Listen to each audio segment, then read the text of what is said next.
안녕하세요.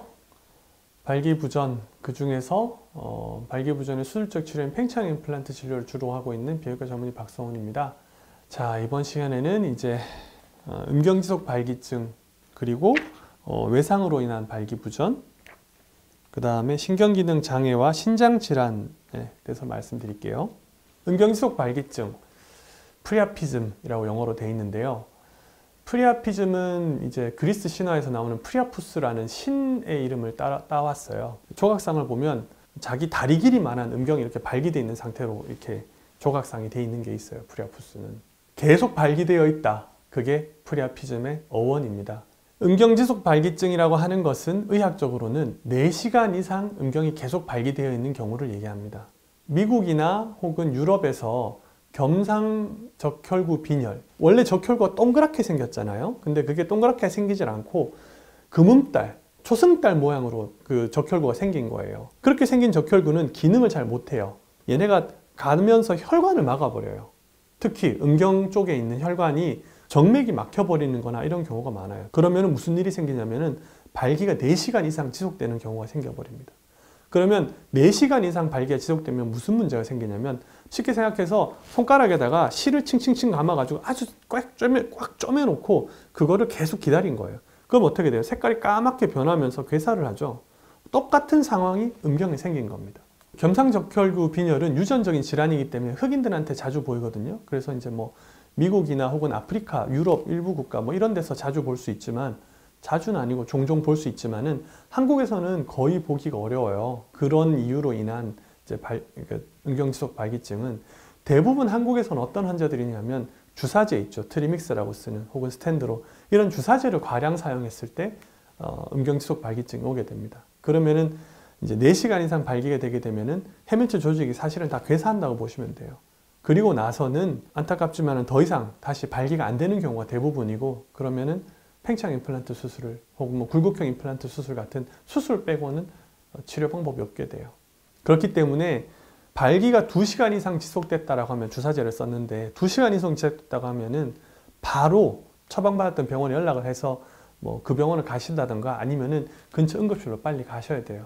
왜냐하면은 4시간을 넘어가면은 조직에 괴사가 온다고 했어요. 근데 2시간 정도 됐을 때 가야 4시간 전에 처치를 받을 수 있어요. 4시간 돼서 가면은 처치를 실제로 받는 거는 뭐 4시간 반, 5시간 정도 될 거란 말이에요. 그럼 이미 조직은 죽고 다시 돌아오지 않아요. 그렇기 때문에 2시간 정도 이상 발기가 되는 경우에는 무조건 병원으로 가셔야 됩니다. 뭐 그보다 더 중요한 건 사실 적정 용량 그대로 쓰시는 거예요. 가끔 주사제 반응이 늦을 때가 있거든요. 근데 늦다고 해서 한 번 더 주고 막 이러면 이제 이런 문제 터지니까 그런 거에 대해서 주의하실 필요가 있다, 이렇게 말씀드릴 수 있고요.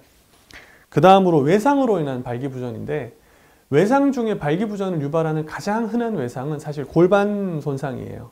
위에서 높은 곳에서 떨어졌다던가 아니면 무거운 게 떨어졌다던가 차에 부딪혔다던가 이래서 골반 골절이 왔을 때 그런 이제 발기부전이 자주 오고요. 다른 기전으로는 스트레들 인저리, 그 삼각형으로 된 사다리 있잖아요. 그 위에 이렇게 올라가 있다가 주저앉았다고 보시면 돼요. 그래서 회음부 사이를 팍 쳤다고 보시면 됩니다. 그러면서 요도가 터진다든가 이 정도로 세게 손상을 입으면은 음경으로 가는 신경과 혈관이 같이 고장 나는 경우들이 많아요. 그래서 뭐 요도 재건수를 받았다든가 이런 분들 중에 발기부전이 와서 치료를 받게 되시는 경우가 많습니다. 이러한 손상으로 인한 발기부전은 안타깝게도 약이나 주사에 반응 안 하는 경우가 많아요. 왜냐하면 그때 음경으로 가는 굉장히 가는 신경, 특히 혈관이 끊어져서 손상이 안 되는 경우들이 많거든요. 그런 경우에는 보통 한 6개월 정도 기다려 보시고 회복이 안 되면은 그때는 이제 발기부전을 주로 진료하는 이제 비형외과 의사를 찾으셔가지고 진료를 좀 받아보시는 게 좋습니다.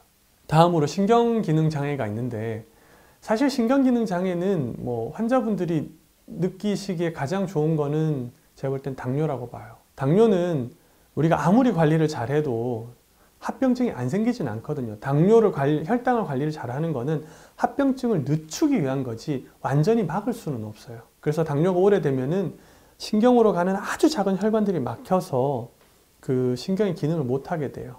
그러면 이제 발기부전 같은 거 오게 되죠. 뭐 비슷한 걸로는 뭐 만성 알코올 중독이라던가 간 기능 장애, 뭐 다양한 질환들이 있는데, 결국 감각이 떨어진다는 게 아니고 신경 기능 장애는 발기를 유발하는, 발기를 조절하는 그 신경에 장애가 와서 발기부전이 안 된다는 걸 의미합니다.